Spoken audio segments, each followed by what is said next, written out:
Bismillahirrahmanirrahim. Qala Syekh Musannif rahimahullahu taala nafa'ana bihi wa bi'alamihi fid darin amin.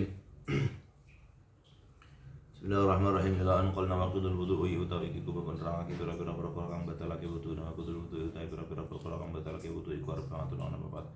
Rupane awal utawi kang kawitan iku kharij perkara kang metu min ahadits sabila ini. Bahayane saking salah suci dan luru ilan maninya kejaba mani. Asani utai kang kami beda iku zawal asli ilange akal illa binaumil mumakkini kejaba kelawan turune wong kang netepake maq'adahu ing bokonge mumakin min mahali kumutihi saking panggonan lungguhe makan.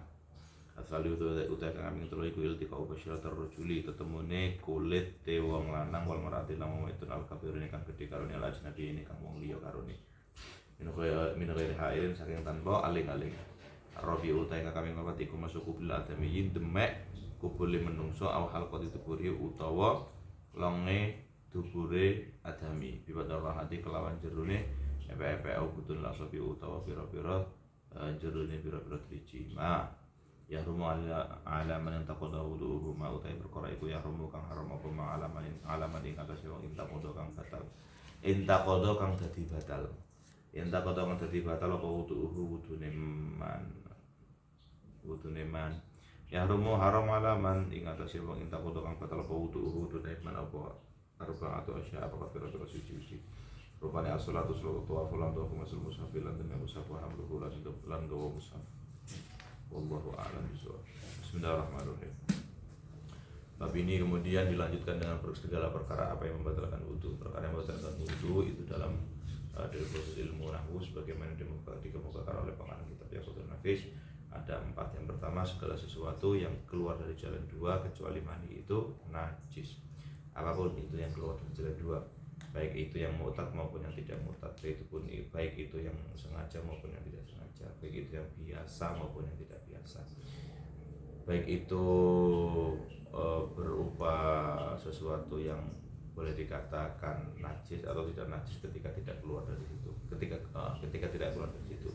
Contoh misalnya ada biji kelapa keluar maka najis. Contoh misalnya angin kan nggak najis, tapi kalau keluar dari situ ya maka menjadi najis. Batu misalnya atau kelereng misalnya, dhewe dolanan terus kelebur kelereng kok metu tanpa ada iringan air maupun tai misalnya, maka itu dikatakan najis. Apapun kecuali mani, bila itu keluar dari jalan dua maka itu najis. Yang kedua, yang perkara apa yang membatalkan wudu adalah hilangnya akal. Yang kedua ini hilangnya akal akanlah membatalkan wudu. Illa kecuali karena tidur yang menetapkan pantatnya di tempat. Soalnya tidurnya orang yang menetapkan pantatnya di tempat duduk. Oke, saya mulai dengan zaul akli. Coba lihat atau perhatikan talikotnya. Ai bijunin, hilang akal itu karena gila, au igmain atau ayan, epilepsi, au sukrin atau mabuk, au naumin yakinan atau tidur secara yakin. Falau syakka hal nama au nausa fala naqudu. Ketika dirimu tiduran, artinya tiduran tidak duduk. Kemudian ragu, aku ngantuk, aku mau pergi gor ngantuk tok, utawa turu. Maka fokus. Ulama mendefinisikan itu tidaklah batal ketika dia ragu. Alasan kemudian kok Anda berani untuk mengatakan atau mengikuti apa yang dikemukakan oleh ulama, fala naqudu tidak batal oleh karena satu, Anda syak, Anda ragu. Wasyak la yuzalu al-yaqinu la yuzal isyak. Itu yang pertama. Yang kedua, dalil yang kedua, dikatakan tidur itu ketika masih mendengarkan sesuatu. Memang pikiran ini sudah di luar alam sadar gitu, di bawah alam sadar. Tetapi di saat telingamu, organ pendengaranmu itu bisa mendengar sekeliling, maka itu masih dalam kategori mengantuk, bukan tidur. Min alamatin naumi ar-ru'ya. Tanda-tandanya orang tidur adalah mimpi. Min alamatin nu asmaul kalamil hadinu illam yafhamhu, itu kan. Dia dengar sekalipun tidak paham. Wal aqlu wal amanu dan seterusnya. Oke. Illa binaumin. Ta'liqannya al-mumakkini. 1. Allah yakuna bainal maqar wal maq'ad tujaf. Tidak ada spare, tidak ada udara, tidak ada jarak antara pantat dengan yang diduduki. Contoh misalnya pring, iki pring, jagungnya nang pipi pantatnya nang gini, silit bolongannya nang gini, betul nggak? pipi enggak, ya tetap batal karena bolongan iki nang angin-angin kuwi. Selang-selang kuwi. Perkara yang ketiga adalah menjadi penyebab dan faktor membatalkan wudu adalah ketika bertemunya dua kulit laki-laki dan perempuan yang sama-sama besar. Dikatakan besar adalah sebagaimana taklikannya al-balighina hatta syahwat, ketika dia balik memenuhi batasan syahwat secara uruf.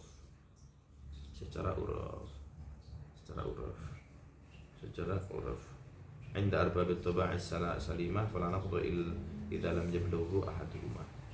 Ketika satu di antara keduanya itu belum balik maka tidaklah batal.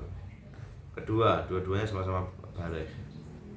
Sifat yang kedua dari perkara yang batalkan wudu yang ketiga adalah al-ajnabi, ini sama-sama bukan mahram. Dan yang ketiga tanpa aling-aling atau tanpa pembatas. Artinya sekalipun tipis maka boleh. Pembatas, aling-aling, satir sekalipun tipis itu batal. Yang tidak batal organ tubuh ketika bersentuhannya apa dengan apa. Rambut dengan rambut itu nggak batal, kuku dengan kuku itu tidak batal, gigi dengan gigi itu tidak batal.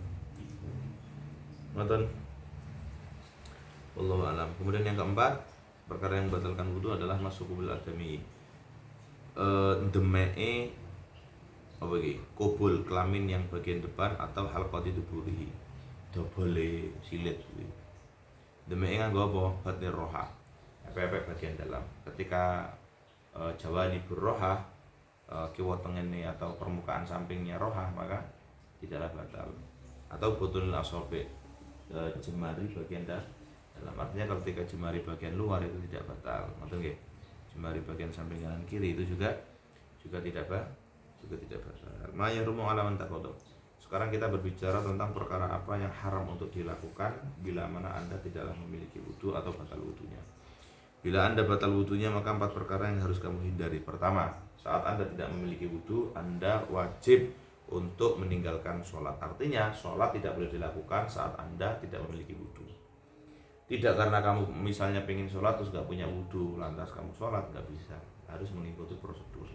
Sekarang saya tanya teman-teman, wudu itu menjadi wajib karena sholat atau kewajiban wudu itu berdiri sendiri menurutmu? Itu menjadi wajib karena sholat. Kalau menurutmu, dalilnya apa? Malah yatimul wajib. Cuman uniknya, kenapa kok perintah wudu itu ada dalam Al-Quran? Usuliyun kan mengatakan demikian. Tapi kenapa kok perintah wudu itu ada dalam Al-Quran? Seolah-olah kewajiban wudu itu nggak berdiri secara independen. Tapi lepas daripada itu ulama yang mengatakan wa tawaf, orang yang nggak punya wudu tidaklah boleh untuk tawaf. Masul mushaf, memegang mushaf juga tidak boleh. Ingat ya, mushaf dengan Quran itu beda. Dikatakan mushaf itu ma baina dafatail, ya kan? Ma baina dafatail Quran itu. Pokoknya di sini jero cover itu jenenge mushaf. Misalnya pitamu kayak pembatas buku kuwi, wae marane umum mbok cekel, kowe kan wudu maka haram. Lho kan aku nyekel Quran karena dia nempel pada Quran. Jangankan kok pembatas buku, jangan kok pembatas pita itu pembatas Quran bacaan. Meja netok, kalau meja itu dikhususkan untuk Quran maka haram untuk disentuh. Gini begini. Rak, kalau itu rak itu khusus untuk Al-Quran maka itu tidak boleh. Tidak boleh apa? Tidak boleh disentuh bagi orang yang tidak memiliki wudu. Mamithluhu jilduhul muttasil bi wal munfasal alladzi lam tanqati nasbatuhum alaihi anhu. Oh, apa ku jenenge iki? Cover itu kan duduk Quran.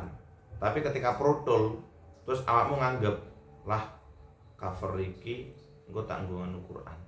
Maka cover itu dihukumi Quran yang artinya tidaklah boleh istiza, enggak boleh di bawah, harus di atas. Betul. Maaf. Begitu pula penanda buku. Kalau ceblok, lek nganggep wis ra tak nggo lah nggo pembatas, maka boleh untuk kamu meremehkan atau membuangnya. Tapi kalau masih menisbatkan ini batas Quran pula, maka wajib untuk diambil.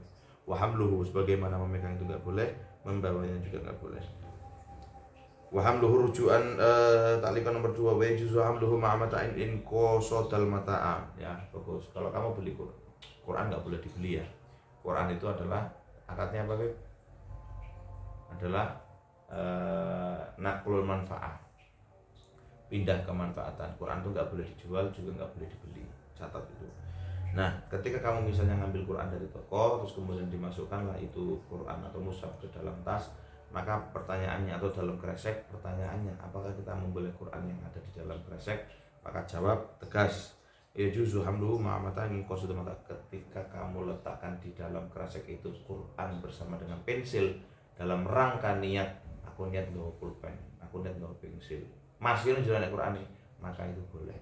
Tetapi ketika itu ada Quran sendiri maka tidak boleh, tapi di sini ada catatan wakata insyaraka wa atlaq wa inda rumdi khilaf. Kalau niat dua-duanya boleh, kalau atlaq juga boleh mutlak. Aku niat nggawa popo atau aku niat nggawa Quran atau mushaf karo pensil itu boleh menurut Imam Romli. Tapi kalau menurut Ibnu Hajar, selama ada niatan bawa Quran seperti tasyrik kuwi, aku niat Quran karo pensil, maka itu tidak boleh. Yang terakhir yang saya kira ini banyak sekali kesalahan yang sering kali dilakukan adalah fokus.